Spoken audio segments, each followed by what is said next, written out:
Welcome back to Crawford-Clark Close-Up at Christmas 2019.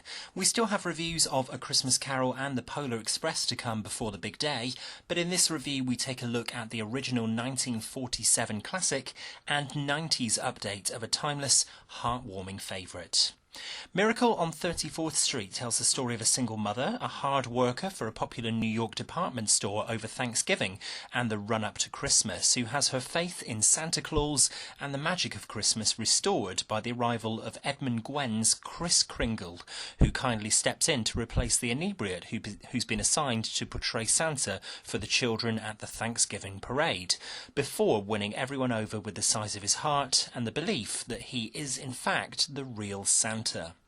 The cast are all on top form in the 1947 original. Released a year after another timeless festive treat, It's a Wonderful Life, director George Seaton both wrote and directed the film, and it sparkles from the first frame, where we're introduced to Gwen's Kringle, observing a small shopkeeper's Christmas display of Santa's reindeer and noticing that they are lined up incorrectly.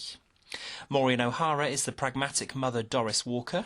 John Payne, the love interest with a good heart who defends Kris Kringle in court in the third act and is trying to win Doris and daughter Susan's affections. 8-year-old rising star of the time Natalie Wood adds spunk and curiosity to young Susan, but it's London-born Edmund Gwen at 70 years young playing the sprightly, lovable Kris Kringle. It's easy to see how the actor won the Best Supporting Actor Oscar and Golden Globe. It's a fabulous performance, endearing from the first moment you see him until his realisation that his true identity has been accepted. The dialogue is fantastic throughout, with a cheeky innuendo added in at times for good measure, all the while underlining the dichotomy between corporate commercialism and the joy of the festive season and seeing the smiles on children's faces when they get to perch themselves on Santa's knee and believe. And the film also maintains a great pace. Cyril J. Mockridge, composer of classics as diverse as 1939's The Adventures of Sherlock Holmes and 1942's The Oxbow Incident, casts his eye over proceedings and brings a lofty playfulness to the film with a beautiful score. Fast forward to the mid-90s and the film received a remake of sorts from director Les Mayfield, and it's a perfect complement to the original, improving in parts on the original film, particularly the end scene in the new house with Doris, Fred and Susan, but additionally adding in a layer of sugary sweetness.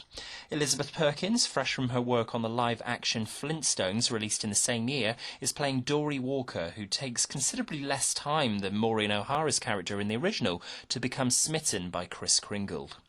90s heartthrob Dylan McDermott is love interest Brian Bedford, and fresh-faced Mara Wilson is a delight as young Susan Walker in her second big role following her debut in Mrs. Doubtfire.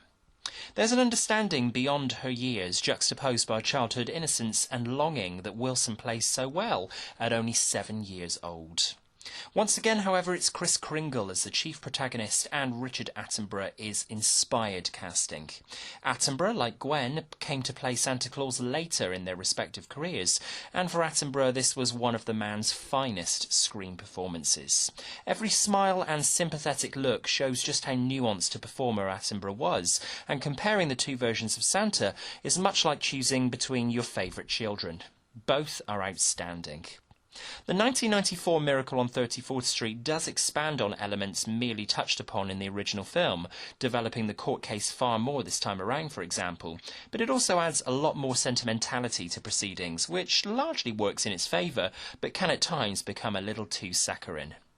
In preparing for this review, I decided to revisit both films one after the other, and watching both the 1947 and 1994 versions together was a joy. Miracle on 34th Street is a beautiful, captivating Christmas story that will surely continue to be adored by generations of moviegoers and Christmas film fans alike. Happy 25th anniversary to the 1994 version from Crawford-Clark Close-Up.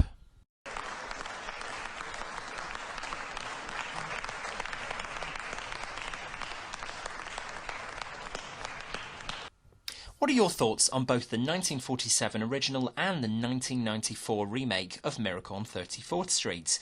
Do you have a favourite, or like us, do you feel both complement one another? Let us know your thoughts on the films and our review in the comments below, and if you enjoyed this review, please click subscribe at the top of the page. Come and find Crawford-Clark Close-Up on Facebook and Twitter, and drop us an email with suggestions for future reviews on the channel to crawfordclarkcloseup@gmail.com. Coming next, we'll be taking you on a trip aboard the Polar Express.